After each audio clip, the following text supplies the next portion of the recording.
Assalamualaikum warahmatullahi wabarakatuh. Pada video kali ini saya akan membahas mengenai sistem pengendalian manajemen.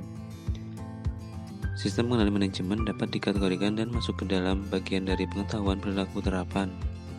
Hal ini memiliki arti sistem pengendalian manajemen sebagai sistem yang berisikan berbagai tuntunan bagaimana menjalankan serta mengendalikan sebuah perusahaan maupun organisasi yang baik berdasarkan berbagai asumsi yang ada. Menurut Anthony dan Rees, mendefinisikan sistem pengendali manajemen sebagai sebuah sistem yang memiliki fungsi dalam pengendalian setiap aktivitas yang terjadi di dalam sebuah perusahaan dalam upaya menentukan strategi yang sesuai untuk diterapkan dan mencapai tujuan perusahaan tersebut. Sedangkan menurut Suwadi, mengartikan sistem pengendalian manajemen sebagai sebuah sistem yang terdiri dari berbagai subsistem yang memiliki kaitan antara satu sama lain. Subsistem tersebut terdiri dari penganggaran, pemrograman, pelaporan, akuntansi, hingga pertanggungjawaban. Sebuah perusahaan yang dianggap baik sendiri harus mampu memenuhi berbagai hal, yaitu yang pertama, memiliki tolak ukur kinerja yang menjadi cerminan sebuah perusahaan maupun organisasi dapat berjalan dengan efisien, efektif, serta produktif. Yang kedua, memiliki kebijakan dalam menentukan tolak ukur di dalam sebuah perusahaan tersebut. Yang ketiga, mampu mengapresiasi setiap sumber daya yang ada atau dimiliki oleh perusahaan maupun organisasi tersebut. Sistem pengendali manajemen sendiri punya sifat yang menyeluruh serta terpadu, yang memiliki makna bahwa pengendalian manajemen tersebut lebih mengarah kepada berbagai upaya yang dilakukan sebuah perusahaan agar tujuan yang ingin dicapai dapat terpenuhi. Berikut beberapa komponen yang menjadi bagian dari sistem pengendali manajemen. Work atau yang memiliki arti pekerjaan, employee yang memiliki arti tenaga kerja, kemudian relationship yang memiliki arti hubungan, yang terakhir environment yang memiliki arti lingkungan. Menurut Edi Soekarno, definisi sistem pengendalian manajemen merupakan sebuah sistem yang terintegrasi yang terdiri dari proses, strategi, ajutansi, pertanggungjawaban, penganggaran, serta pemrograman yang memiliki tujuan untuk membantu individu dalam menjalankan sebuah perusahaan maupun organisasi agar hasil yang dicapai dapat seoptimal mungkin. Selain itu, sistem pengendalian manajemen sendiri memiliki berbagai ciri penting dalam menjalankan sebuah perusahaan maupun organisasi.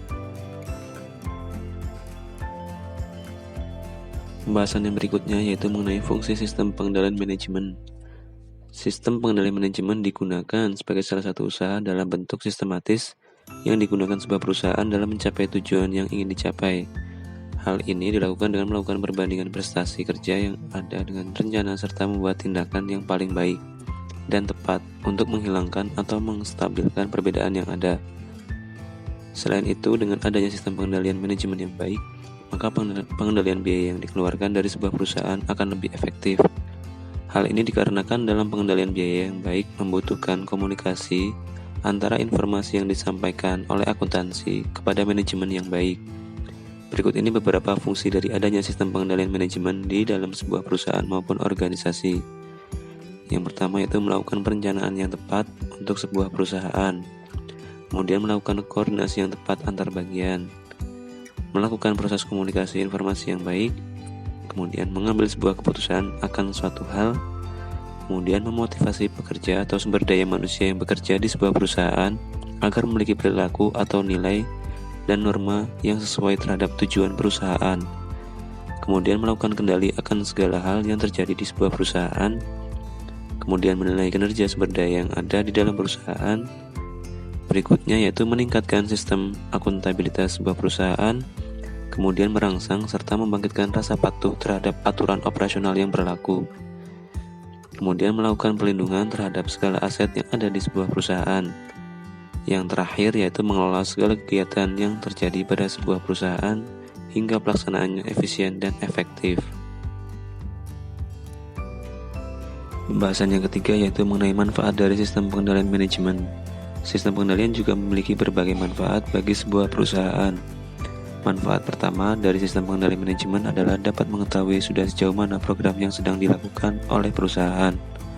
Sistem pengendalian manajemen juga dapat melihat apakah sudah sesuai dengan standar serta rencana kerja yang telah ditetapkan. Yang kedua adalah dapat mengetahui jika ada berbagai penyimpangan yang terjadi dalam proses pengerjaan suatu aktivitas. Yang ketiga yaitu dapat mengetahui bagaimana waktu serta sumber daya yang disediakan dapat tercukupi serta dimanfaatkan oleh perusahaan dengan baik. Yang keempat yaitu dapat mengetahui berbagai faktor yang menjadi penyebab terjadinya penyimpangan suatu aktivitas. Yang kelima yaitu dapat memberikan ruang bagi supervisi perusahaan untuk melihat serta merenungkan pekerjaan yang mereka miliki. Yang keenam, dapat menerima informasi serta berbagai perspektif dari orang lain mengenai sebuah aktivitas. Yang ketujuh yaitu dapat mendukung setiap anggota perusahaan baik dari segi personal maupun pekerjaan yang sedang dilakukan. Yang kedelapan yaitu memastikan setiap orang memberikan reaksi yang proaktif serta reaktif. Yang kesembilan yaitu memastikan kualitas setiap pekerjaan yang dilakukan memenuhi standar yang telah ditentukan. Yang kesepuluh atau yang terakhir yaitu untuk memastikan setiap anggota perusahaan tidak mengalami kesulitan ataupun masalah baik dalam hal pribadi maupun tugas perusahaan. Sekian penjelasan video kali ini. Terima kasih. Wassalamualaikum warahmatullahi wabarakatuh.